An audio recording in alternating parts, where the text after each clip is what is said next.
근데 제가 이렇게 당당하게 말씀드릴 수 있는 이유는요, 결과를 보니까 90% 이상이 이렇게 좋아지더라고요. 오늘은 강아지 피부병을 집에서 치료할 수 있는 진짜 방법을 알려드리려고 해요. 제가 8년 동안 8,000건 넘는 아이들을 상담하면서 길게는 수년 동안 낫지 않았던 피부병이 짧으면 한 달 만에 완치되었었는데요. 구체적으로 집에서 아이들을 어떻게 케어해줘야 하는지, 그리고 많이 해주시는 질문인 약용 샴푸 써도 되나요? 소독약 사다가 발라줘도 되나요? 약욕 시켜줘도 되나요? 이런 의문들도 다 해결해드릴게요.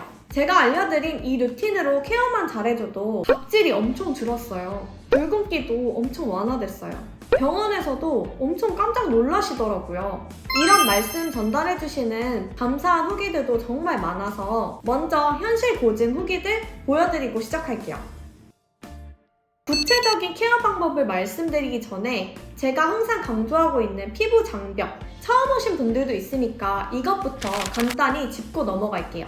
유수분 밸런스, 피부 밸런스라고도 하고 면역력이랑도 정말 밀접한 관련이 있는데요. 사람도 그렇고 강아지도 그렇고 항상 건강한 상태를 유지하려고 하는데 왜 자꾸 피부병이 발생하는 걸까요? 맞아요. 피부 장벽이 무너지면서 모든 문제가 시작되거든요. 특히 세균성, 진균성 피부염이 이런 경우가 정말 많아요. 그럼 어떤 악순환이 생길까요? 이 5가지 과정을 반복하게 돼요. 피부 장벽이 무너지면 피부가 건조해지고 미생물에 취약해집니다. 그럼 아이가 자꾸 가려우니까 핥고 긁게 되고요. 그럼 이게 2차 자극과 2차 감염으로 연결되게 돼요. 피부 장벽은 더 무너지고 피부는 더 건조해지고 감염에 더 취약해지고 이걸 계속 반복하게 되는 거거든요.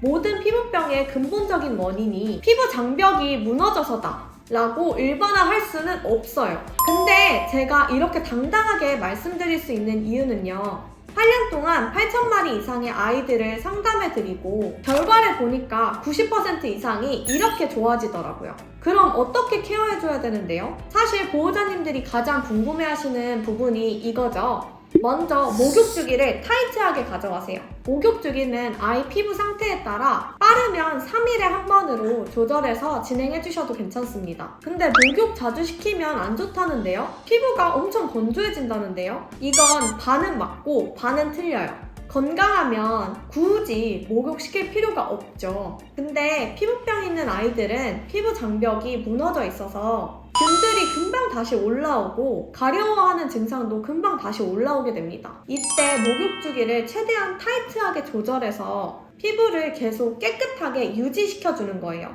저희 나나도 곰팡이 피부병이 심할 때는 2일에서 3일에 한 번씩 목욕을 시켰거든요.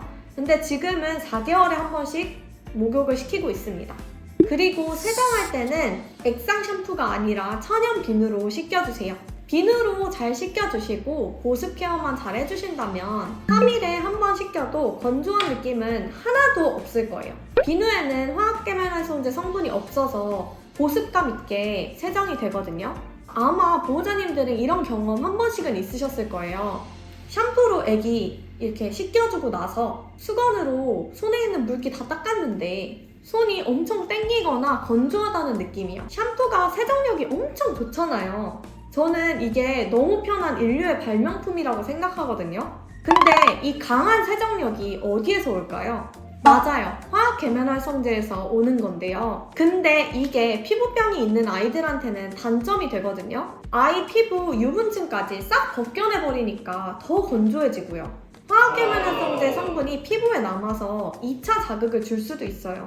이것 때문에 목욕을 자주 하지 말아라, 피부 건조해질 수 있다 라는 말이 생긴 거예요. 그러니까 보습감 있는 천연비누로 세정을 해주시고 보습제로 마무리 보습 케어만 꼼꼼하게 진행해주시면 목욕은 자주 해줘도 전혀 문제가 되지 않는다는 거죠. 그리고 평소에 보습은 최대한 자주 시켜주세요.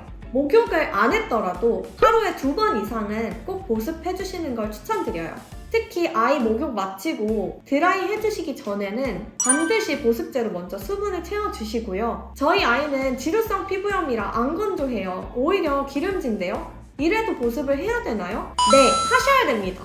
유분기가 과하게 나올수록 오히려 피부 속 수분은 부족한 상태인 경우가 정말 많거든요. 오히려 보습으로 수분을 채워주면 유분기가 줄어드는 게 느껴지실 거예요. 이렇게 건강한 세정과 보습을 아이한테 꾸준히 해주다 보면 아까 말씀드렸던 악순환의 과정이 점차 좋아지는 게 눈으로 보이실 거예요. 피부 장벽이 회복될 수 있는 시간을 자연스럽게 벌어주는 거죠. 그럼 아이 피부병도 자연스럽게 좋아집니다. 근데 그럼 약용 샴푸나 소독제로 케어해주는 거랑 뭐가 다른 거예요?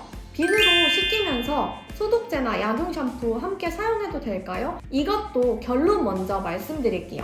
피부병이 심할 때는 사용하시고요. 아이가 점점 나아진다면 빈도를 줄여나가세요. 오래 써도 그때뿐이고 나아지질 않아요. 사용하지 마시라고 말씀드리고 싶어요.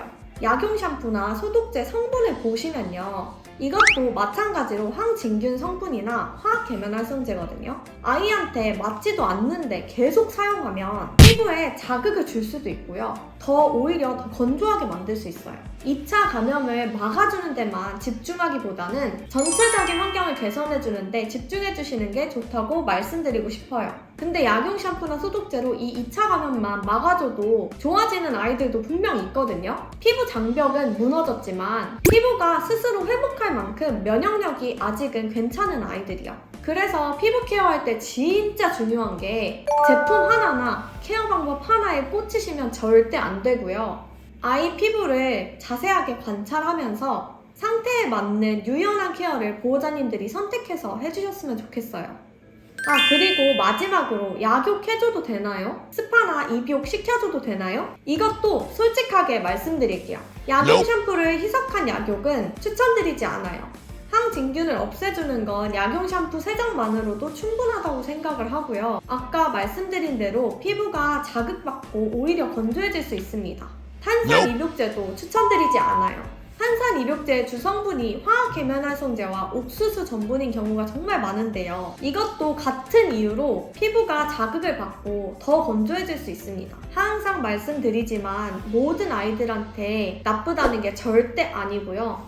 적어도 피부병이 있는 아이한테는 추천하고 싶지 않아요. 그럼 입욕은 아예 하지 말라는 건가요? 그건 아니에요. 입욕도 제대로만 하면 피부병 케어에 진짜 도움이 많이 되거든요. 각질이나 노폐물을 불려서 세정 단계에서 잘 세정되도록 도와주고요. 보습이나 피부 진정, 순환같이 여러 방면에서 도움을 정말 많이 받았어요. 저도 제 아이 나나가 6년 동안 피부병을 앓았었는데요. 이 방법들로 3개월 만에 완치시켰거든요. 시간이 부족해서 이번 영상에 다 담지는 못했는데 그 당시에 제가 나나를 어떻게 케어해줬는지 입욕제도 직접 만들어서 사용했었는데 어떻게 만들어서 어떻게 케어해줬는지 그 꿀팁까지 정말 자세하게 정리해놨으니까요. 궁금하신 보호자님들은 고정 댓글에 있는 영상을 꼭 참고해주세요. 감사합니다.